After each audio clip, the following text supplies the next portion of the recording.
Gracias. Buenas noches. La Secretaría de la Función Pública, como se concibió, ha sufrido cambios en sus funciones. El camino que se ha iniciado desde hace ya varios años debe consolidarse, consolidar su encomienda. Ahora, ante su eventual transformación a la Comisión Nacional Anticorrupción, el reto es erigirse en un órgano confiable que dé certeza y certidumbre respecto a los procesos y procedimientos en los que se encuentran involucrados funcionarios públicos, no solo respecto al ejercicio de los recursos, sino también en el ejercicio de sus funciones. Tal encargo resulta fundamental, pues como mencioné en mi intervención anterior, el nivel de percepción de corrupción en nuestro país es muy alto, especialmente para las dependencias de gobierno.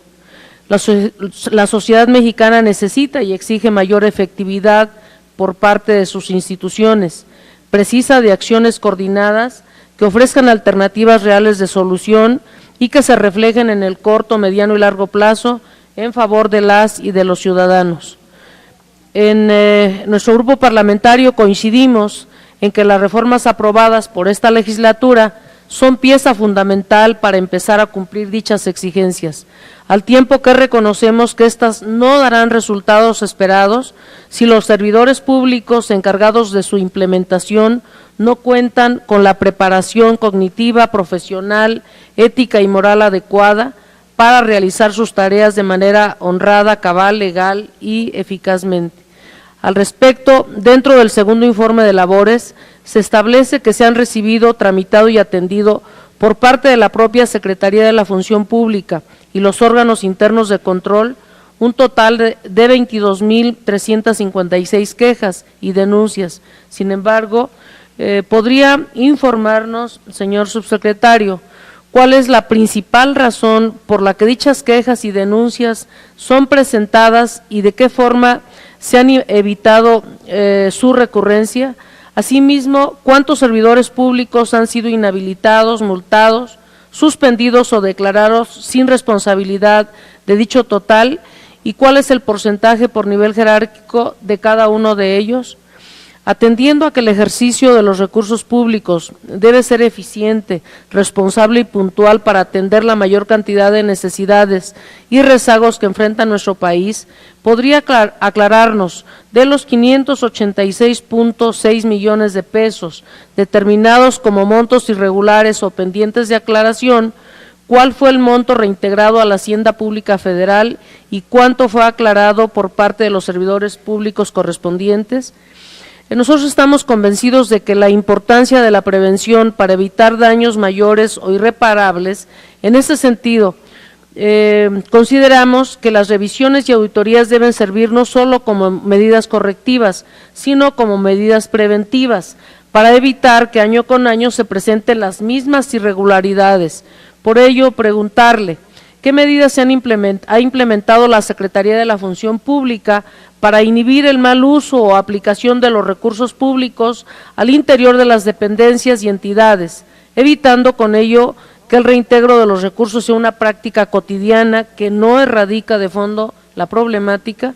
Por último, señor subsecretario, como herramienta de prevención de la comisión del delito de enriquecimiento ilícito y como medio de recopilación de datos que permiten comprobar o acreditar la presunta responsabilidad de los servidores públicos, las declaraciones patrimoniales son de suma importancia.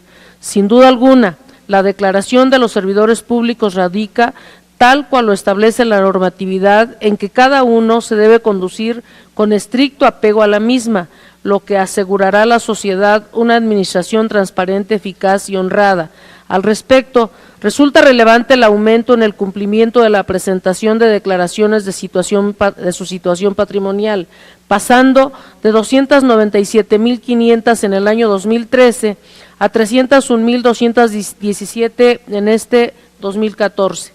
Reconociendo la importancia que tiene la implementación de acciones y programas para reducir el número de omisiones respecto a esta presentación, ya sea de la declaración inicial, de conclusión o de modificación, ¿podría informarnos qué mecanismos se han implementado para detectar el aumento injustificado o indebido de bienes de los servidores públicos y, en su caso, cuántos servidores han sido sancionados con base en la información proporcionada en dichos medios de control. Agradezco su atención y respuesta.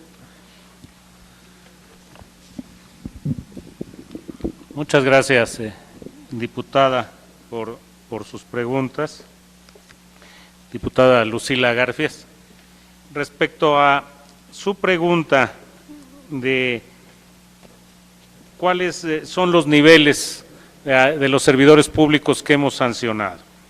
Por ejemplo, en el caso de las inhabilitaciones del 1 de diciembre de 2012 al 30 de junio de 2014, hemos inhabilitado, por ejemplo, a un subsecretario de Estado de la Secretaría de Comunicaciones y Transportes.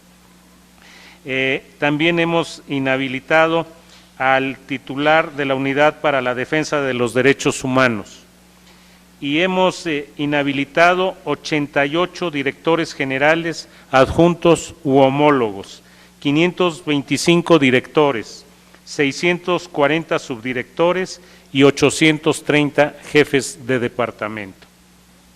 Por lo que hace a las suspensiones, hemos suspendido a un titular de unidad en la Secretaría de Gobernación. Hemos sancionado 118 directores generales, 601 directores de área, 974 subdirectores y 1,031 jefes de departamento, 2,587 operativos. Por lo que hace a amonestaciones públicas, hemos sancionado a un oficial mayor de una Secretaría de Estado, a un titular de la unidad de gobierno de la Secretaría de Gobernación y hemos sancionado a 80 directores generales, 626 directores homólogos, 687 subdirectores homólogos y 1,072 jefes de departamento y 3,126 operativos. Las medidas que hemos implementado por lo que hace a las declaraciones de situación patrimonial, al llegar a la dependencia, la única forma de poder presentar la declaración de situación patrimonial era a través de la firma electrónica que genera el Servicio de Administración Tributaria. Entonces nos dimos a la tarea desde el año de 2013 para poder darle una alternativa a los servidores públicos. Creo que la obligación de las dependencias es facilitar que la gente pueda presentar las declaraciones de situación patrimonial, porque de ahí nacen las investigaciones que nosotros hacemos cuando pensamos, cuando tenemos denuncias, cuando investigamos que pudiera haber un enriquecimiento inexplicable. Entonces, generamos una firma que al momento de presentar la declaración se solicita a la Secretaría y en ese momento sale la firma que aprueba el servidor público y envía su declaración patrimonial.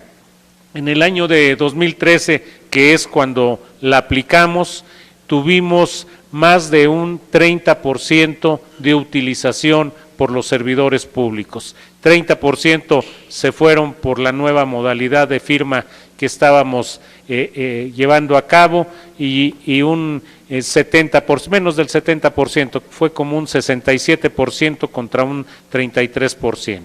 Ahora, en las declaraciones de mayo de 2014, ya logramos que fueran más del 50% los que se fueron por la alternativa que generamos al inicio de la administración. También le quiero decir que otra cosa que nos preocupó para generar esta firma, que hay una serie de servidores públicos que están obligados a presentar la declaración de situación patrimonial debido a la actividad. La mayoría es por los niveles que tenemos. Entonces, por los niveles se dice tú estás obligado por tener ese nivel o porque es homogéneo, pero ciertas actividades como de policía, por ejemplo, verificador, auditor fiscal, etcétera, que están expuestos al contacto con la ciudadanía en la corrupción, pues por los salarios que reciben no están obligados a presentar declaración fiscal y los obligábamos a ir al SAT a obtenerla. Entonces, con esta posibilidad, pues mejoramos la presentación de declaraciones. Y le doy un dato, en la Policía Federal presentaban alrededor del 80 y tantos % la declaración en el año anterior. En el año siguiente, con esta medida, logramos un cumplimiento del 98%. Creo que la administración pública debe facilitar a los ciudadanos, a los servidores públicos, las herramientas para cumplir con sus obligaciones de ley. Y creo que esta medida ha sido muy favorable para los servidores públicos porque los números nos permiten confirmar esta modificación, que además me costó trabajo, se lo quiero decir aquí directamente. Cuando llegué y pedí que quitáramos la firma electrónica, me dieron 1000 razones y me dijeron que era la única que podíamos utilizar. Dije, no le puedo negar al servidor público tener otra opción, vamos a construir otra opción, y la construimos y lo logramos, y reitero, ese porcentaje del más del 50% nos da la razón. Gracias, licenciado. Y tiene la palabra la diputada Garfias para hacer sus comentarios. Agradezco, señor subsecretario, sus respuestas y sus comentarios. El paso del tiempo nos ha demostrado que la actuación de la autoridad fuera del orden legal y la corrupción lesiona la eficacia de las instituciones públicas y la confianza ciudadana en el gobierno. No es de extrañarnos que países desarrollados como Estados Unidos, Inglaterra, Alemania, Australia, Japón, entre otros, mantengan niveles de corrupción bajos, es decir, existe una relación intrínseca entre desarrollo económico y corrupción. Con el análisis realizado el día de hoy, se pretende dar cuenta de las acciones orientadas a transparentar los procesos de operación de las entidades públicas, fortalecer los mecanismos de difusión y comunicación del gobierno con la ciudadanía, así como para difundir y hacer pública la información gubernamental, establecer los mecanismos para que las y los servidores públicos, sin excepción, cumplamos con las obligaciones y responsabilidades que la ley establece, reforzar los mecanismos de transparencia y rendición de cuentas en el buen ejercicio de los recursos públicos, establecer sanciones a servidores públicos que incurran en actos y comportamientos ilícitos y para crear mecanismos que faciliten la denuncia pública de los funcionarios corruptos. Sin embargo, pareciera que cada esfuerzo realizado no arroja los resultados esperados. Sin duda alguna, nos hace falta mucho por hacer, mucho camino por recorrer. Se han dado pasos importantes en materia de transparencia y rendición de cuentas, pero las mediciones de los índices de percepción de la corrupción, tanto nacional como internacional, nos colocan en lugares poco deseables. Y aún más allá, los resultados de la encuesta nacional sobre cultura constitucional, legalidad, legitimidad de las instituciones y rediseño del Estado, elaborada por el Instituto de Investigaciones Jurídicas de la UNAM, ponen de manifiesto el poco o nulo interés de la población en los asuntos jurídicos del país. Por ello, necesitamos instaurar medidas legales, educativas y administrativas de transparencia que permitan que las y los mexicanos confíen plenamente en su sistema como elemento fundamental para reforzar la cercanía entre el gobierno y la sociedad. A pesar de que en México contamos con dependencias especializadas encargadas tanto del control interno como del externo, los resultados de sus funciones continúan siendo marginales en comparación con la magnitud de los problemas enfrentados. Por tal motivo, resulta necesario mejorar la coordinación entre la Auditoría Superior de la Federación, las entidades de fiscalización superior locales, la Secretaría de la Función Pública y los órganos internos de control, a fin de que la integración del Sistema Nacional de Fiscalización sea completada a cabalidad y permita revisar integralmente el quehacer gubernamental y entregar a la ciudadanía los resultados medibles y tangibles que demanda. En nuestro grupo parlamentario Estamos convencidos de que la rendición de cuentas y la transparencia en la carrera de combate a la corrupción no tienen excepciones. Los servidores públicos estamos obligados moral y legalmente a cumplir con nuestro deber de forma honrada e íntegra. En ningún sentido podemos aceptar que la fiscalización se convierta en un intercambio de complacencias y que la transparencia y rendición de cuentas sea tomada como opcional cuando no lo es. Muchas gracias. Gracias, diputada. Cámara de Diputados, 62ª Legislatura.